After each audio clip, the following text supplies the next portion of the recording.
Anda kembali di Kompas Malam. Saudara, saksi kunci kematian Vina dan Eki, Dede Riswanto, mendatangi Lembaga Pelindungan Saksi Korban mengajukan permohonan perlindungan.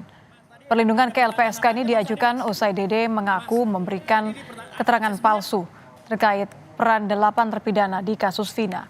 Dede dan rekannya, Aep, merupakan saksi dalam kasus Vina Cirebon yang keterangannya menjadi salah satu dasar untuk menjerat 8 orang terpidana di kasus ini. Kami sudah menghadap para komisioner LPSK dan diterima. Kemudian kami sampaikan permintaan kami untuk perlindungan bagi terpidana dan saksi-saksi yang kami miliki. Singkatnya, LPSK akan mengasesmen secepat mungkin akan memberitahu kami. Baru dia mau ngapain? Buat keterangan apa? Saksi anak saya meninggal. Nah disitulah diceritakan saya nongkrong di warung. Dede Riswanto, sosok yang disebut sebagai saksi kunci kasus pembunuhan Vina dan Eki 2016 silam, mengaku telah memberikan kesaksian palsu yang mengakibatkan 8 orang harus menjalani hukuman di mana 7 diantaranya dipenjara seumur hidup. Kuasa hukum Dede yang ikut dalam gelar perkara awal di Bareskrim hari ini bilang, kesaksian Dede Riswanto yang dimasukkan dalam berita acara pemeriksaan tahun 2016 hanya meng-copy-paste dari kesaksian Aep. Kepada kuasa hukum, Dede mengaku jika yang disampaikan di berita acara tidak pernah terjadi.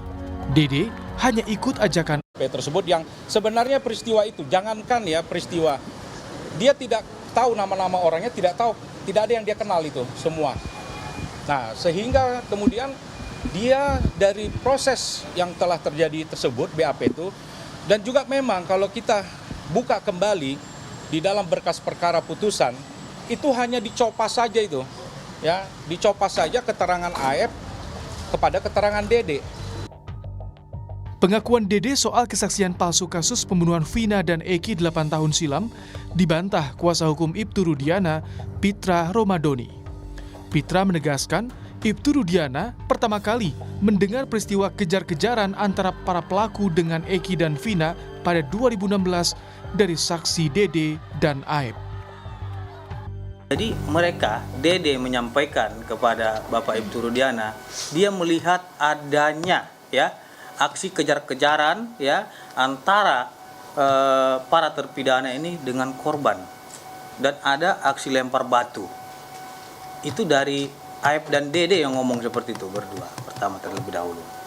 Nah, kemudian dia menanyakan, apakah sepeda motornya seperti ini? Oh iya benar, itu sepeda motor yang dikejar tersebut dan dilempari pakai batu.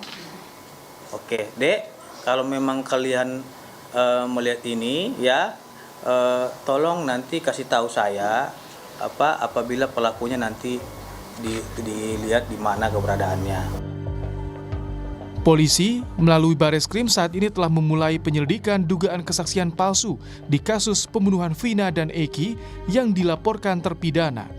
Selain proses di Bareskrim, sesuai instruksi Kapolri, tahapan untuk mengungkap kasus pembunuhan Vina dan Eki juga melalui Propam dan Itwasum. Tim Liputan, Kompas TV. Mantan terpidana kasus pembunuhan Vina dan Eki, Saka Tatal, dinyatakan bebas murni pada hari ini. Saka Tatal bersama keluarganya menemui pejabat Lapas Cirebon Selasa siang. Mereka mengambil surat pernyataan tidak lagi wajib lapor kepada Saka Tatal. Status bebas murni Saka Tatal dibuktikan dengan tidak wajib lapor setelah berstatus bebas bersyarat sejak April 2020. Namun kuasa hukum Saka Tatal menegaskan perjuangan Saka Tatal adalah peninjauan kembali untuk membersihkan namanya dari status mantan terpidana. Ya, surat pengakhiran bimbingan. Jadi pada tahun 2020 Saka kan bebas bersyarat. Nah sekarang sudah bebas murni istilahnya, tetapi kan tetap aja melekat dia mantan terpidana walaupun bebas murni. Itulah sebabnya kita mengajukan PK, karena sebetulnya di tahun 2016 juga Saka, saya maupun keluarganya menyadari peristiwa yang terjadi di 2016 bukanlah dia pelakunya. Usai bebas murni, Saka Tatal kini bersiap untuk sidang peninjauan kembali Di ruang sidang inilah upaya hukum dari mantan terpidana kasus pembunuhan Vina dan Eki, Saka Tatal, ditempuh melalui jalur PK. Pengadilan telah menyiapkan 3 orang majelis hakim untuk membahas memori PK yang akan dibacakan tim kuasa hukum Saka Tatal.